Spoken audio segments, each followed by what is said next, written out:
तो भारत ने अब बांग्लादेश के पांव में बेड़ियां पहनाना शुरू कर दिया है, क्योंकि बांग्लादेश के बदलते तेवर के इलाज करने के लिए अब यही सबसे आसान तरीका है। दरअसल अभी तक यही कहा जा रहा था कि भारत से बांग्लादेश जाने वाले सभी जरूरी सामान का एक्सपोर्ट बंद कर देना चाहिए। हालांकि थोड़ी बहुत सामानों का एक्सपोर्ट करना भी रोक दिया गया था, लेकिन इससे बांग्लादेश पर प्रभाव उतना खास देखने को नहीं मिला।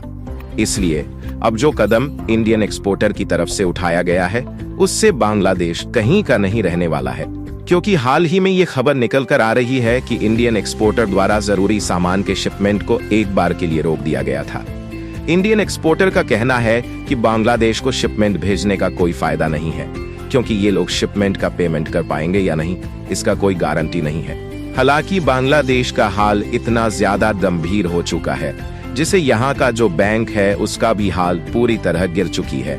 पूरी डेवलपमेंट क्या है इस वीडियो में समझेंगे, लेकिन आगे बढ़ने से पहले वीडियो को लाइक और चैनल को सब्सक्राइब कर लें। तो दोस्तों, हाल ही में भारत और बांग्लादेश के बीच जो परिस्थिति बिगड़ी है, इससे हमारा जो बांग्लादेश में एक्सपोर्ट है वो काफी ज्यादा डाउन हो गया है। वैसे तो दोनों देशों में परिस्थिति बिगड़ने के कारण भारत से बांग्लादेश जाने वाला सामान में बहुत कमी आई है, लेकिन हाल ही में federation of Indian export organisation से ये बात सामने आई है कि इसका रीजन ये है कि बांग्लादेश के तरफ से समय से पेमेंट का न मिलना है।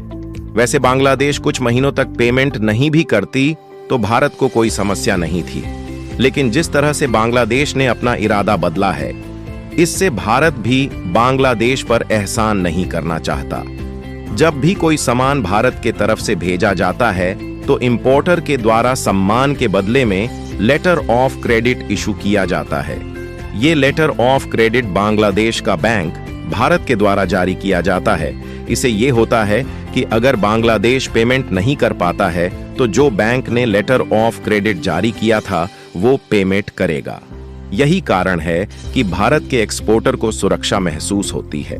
अब भारत के जो एक्सपोर्टर है, जिनके द्वार एक्सपोर्ट बांग्लादेश में किया जाता है, उन्हें खुद लगाने लगा है कि अब बांग्लादेश के तरफ से लेटर ऑफ क्रेडिट नहीं दिया जाएगा। अगर दिया भी गया तो इस बात का कोई गारंटी नहीं है कि पेमेंट समय से मिल ही जाएगा। कहीं ना कहीं यही रीजन है जिससे भारत से बांग्लादेश जाने वाला सामानों का एक्सपोर्ट कम हो रहा है। और दोस्तों, बांग्लादेश में पॉलिटिकल क्राइसिस कुछ महीनों से बांग्लादेश के अर्थव्यवस्था को बर्बाद कर रहा है, जिससे बड़े पैमाने में आर्थिक संकट भी देखने को मिल रहा है। और ये खबर आप देखिए, ये खबर पिछले हफ्ते का है, जिसमें साफ साफ बताया जा रहा है कि जो बांग्लादेश के जाने माने रेटिंग मूडीज है, उसने बांग्लादेश के 6 बैंकों को डाउनग्रेड कर दिया गया है और निगेटिव रेटिंग भी कर दिया गया है, जिसमें city bank Dutch, Bangla bank या ईस्टर बैंक जैसी बांग्लादेश की जानी मानी बैंकें शामिल हैं। आप खुद सोच कर देखिए, जिस देश के 6 बड़े बैंक खुद फाइनेंशियल प्रॉब्लम से जूझ रहे हैं, अगर वो लेटर ऑफ क्रेडिट इश्यू जारी करते हैं तो इसका कोई गारंटी नहीं है कि वो पेमेंट करें। और दोस्तों, मूडीज का कहना है कि आने वाले समय में बांग्लादेश की हालत और भी ज्यादा बिगड़ सकती है। पहला नंबर तो इनका टेक्सटाइल मैन्युफैक्चर इंडस्ट्री डूब चुकी है, या अब दूसरा इनकी बैंकिंग में क्राइसिस आ चुका है। और 3 सबसे बड़ा कारण ये है कि बांग्लादेश में महंगाई तेजी से बढ़ रही है। जिस तरह से महंगाई बढ़ रही है, इससे बांग्लादेश के गवर्नर का कहना है कि आने वाले जनवरी के महीने में ये महंगाई और बढ़ जाएगी। ये सब मुख्य कारण है कि इंडियन एक्सपोर्टर अब बांग्लादेश में कोई सामान नहीं भेजना चाहते। फिलहाल आप लोग को इंडियन एक्सपोर्टर द्वारा शिपमेंट को रोकने पर क्या कहना है, वो आप मुझे कमेंट जरूर बताएं। मिलते हैं अगले वीडियो में।